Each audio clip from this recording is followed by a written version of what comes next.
40 things in Fortnite you don't remember. Starting with Friday Fortnite. This was a tournament hosted by Keemstar way back in Chapter 1 before any competitive events even existed. And it sucks that Epic forced them to put an end to it. And speaking of an end, Fortnite China is gone forever as well. But do you remember the special cosmetics that only could have been unlocked and used on the Chinese Fortnite servers?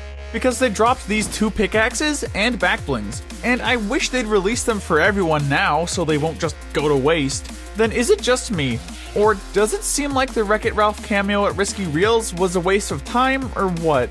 Because so many players didn't even get the chance to see this event because of the way they did it. And on top of that, it was so short, and they should have just done the event at Starry Suburbs. Just joking, but I bet no one watching remembers this POI. Because they added this location during Season X near Junk Junction and Pleasant Park. And it was the Rift Zone that wasn't very popular, nor on the map for a very long time. But speaking of items that didn't last long, whatever happened to the Spiky Stadium? Because this item could have been found in Playground, and it was similar to a Portafort, but it literally built a stadium filled with spike traps and bouncers. And I wouldn't mind seeing this in pubs. And I'm shocked that Fortnite didn't bring the OG factories back for Chapter 3. But some of you might not know about these, so these were the factories on the map during Chapter 1 Season 1 near Dusty, and they later returned in Season X.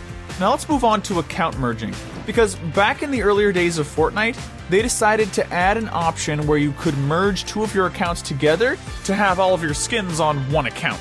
But they randomly put an end to it in 2019, which is good and bad. But good thing that didn't make players mad like the turbo build nerf, because in Season X, Fortnite thought it would be a good idea to change the turbo build speed so the players with bad ping would have a better chance. But in the end, that change didn't do anything but make the whole Fortnite community upset. Then I bet no one remembers this one thing Tfue did, but I'll talk about that later. Now, I don't think that the turbo build nerf had players as mad as the return of the Skull Trooper, because in Chapter 1 Season 6, Fortnite released this skin into the shop again, and all of the OGs were pissed, since at the time, no one expected this skin to ever return, but hey, at least the purple variant still looks better. Then, one of the funniest moments in all of Fortnite had to be the Boogie Down contest. Especially with the dances Myth and the other big streamers were creating. And if you didn't know, this is the emote they gave players for enabling 2-factor authentication. And does anyone remember the Share the Love event? Because this was one of the first few Valentine's Day events that Fortnite hosted. And the good thing about this event is that they had challenges in it that gave players the chance to unlock the Battle Pass for free. I wouldn't mind another event like this. Then speaking of Valentine's Day, I wonder if they're going to add Cupid's bow back this season. Because there used to be a time when Fortnite would release special weapons for every holiday. But it seems like they've slowed down on doing that if you ask me. Then I wonder if Drake still even plays Fortnite, because back in Chapter 1 Season 3, Drake and Ninja played Fortnite together. And for all intents and purposes, it broke the internet. Because when they were playing together, Ninja broke the view record on Twitch. Then I bet the players who remember the smoke grenades wish they didn't, since these things used to be so annoying. I mean, you weren't able to see anything when players used to use these back in Chapter 1, and I honestly couldn't imagine them today. But the directional jump pad would be pretty cool, since it looks like you'd be able to hit some insane trick shots with this item.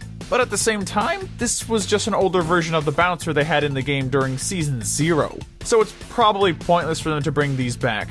As well as the wall dynamo and ceiling zapper. If you couldn't tell, the list is just gonna get more mysterious as we go on. Because I bet none of you have ever used one of these traps in an actual match. Just look at this. Yeah! I got the wall dynamo down! This thing was so overpowered. And when was the last time someone spotted a Royale Bomber in-game? Because it seems like this is the rarest promotional skin to this day. But it was also one of the first promotional skins they ever released, since you could have gotten this skin from buying the Fortnite PS4. Then it's the same way with the Nvidia skin. And yeah, you might remember the green and black style, but I'm willing to bet no one remembers the black and red style of the skin. And that's mainly because it's never coming to the shop since it's a promotional skin. Then enough on skins, because I wish Fortnite would re-release the spicy tacos. Because these were the tacos that they added all around Greasy Grove during taco time, and if you ate one, it would have given you health and speed. But we already got pizza, so it might be kind of pointless. And I doubt even some of the Epic employees remember Moisty Mire. This is the real definition of an OG location, because it never returned once they removed it off the map. Okay, wait, I forgot. It returned in Season X, but it wasn't the exact same, so does that count? Then they added a Pandora Rift Zone during Season X as well. And this POI had cash that you could have picked up. And I bet no one remembers that. But not going to lie, it was pretty pointless since you couldn't do anything with the money. And I know Chapter 2 wasn't that long ago, but J.J. Abrams' appearance in Fortnite was, since he had a little Fortnite cameo during the Star Wars live event in Chapter 2, Season 1. And I'm honestly shocked they didn't release this skin into the item shop. And I feel like we should have gotten another item like the Rust Bucket for the recent downtime Fortnite had, because they originally released the Rust Bucket in the item shop for free since they wanted to make it up to players for long downtimes. Then also, I'm going to be giving away 13,500 V-Bucks to someone who subscribes in the next 7 days, so subscribe! And the Rust Bucket is something that we'll never see in the shop again, as well as the Twitch Prime skins. And I don't know why, because Fortnite just stopped releasing Twitch Prime packs out of nowhere. And I don't think anyone else knows exactly why they stopped either. Then if you remember the Ninja vs. Tfue beef, I know you were entertained when it took place.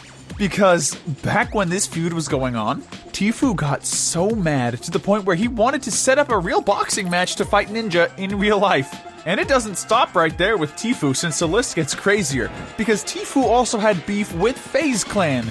And this was one of the most talked about things in all of Fortnite. Remember this clip? Show the f***ing contract, FaZe. Release the f***ing contract. Oh, the good old days. Then one of the best things that Fortnite removed has to be team eliminating. Because I couldn't even imagine this being in the game in today's time with how toxic players are. Then, speaking of toxic players, Alex Remy Gaming got permanently banned for team killing. Feels bad. But another thing that's going to bring back the memories is the oversized pianos around the map during the earlier seasons. Because Fortnite added pianos around the map for a Battle Pass challenge, and players would actually make music with these, which is pretty surprising. But not as surprising as Fortnite releasing the Eye of the Storm tracker accidentally. Because in Season 4, they added this into the game for like 30 minutes. And it was a backpack that showed players where the following zones would be located. Kind of like the Storm Scout Sniper. Then the treasure chests were really cool while they lasted, because these came out to go with the theme of Chapter 1, Season 8. And if you went to a correct location and found a treasure chest, you would have gotten some top tier loot. They also added pirate cannons on the map in the same season. But on the other hand, can someone find another speed farm glitch? Please? Because speed farming was a glitch that Tfue discovered to harvest materials way faster just from doing an emote. Now remember to subscribe, because I'm going to be giving away those 13,500 V-Bucks to someone who subs in the next 7 days.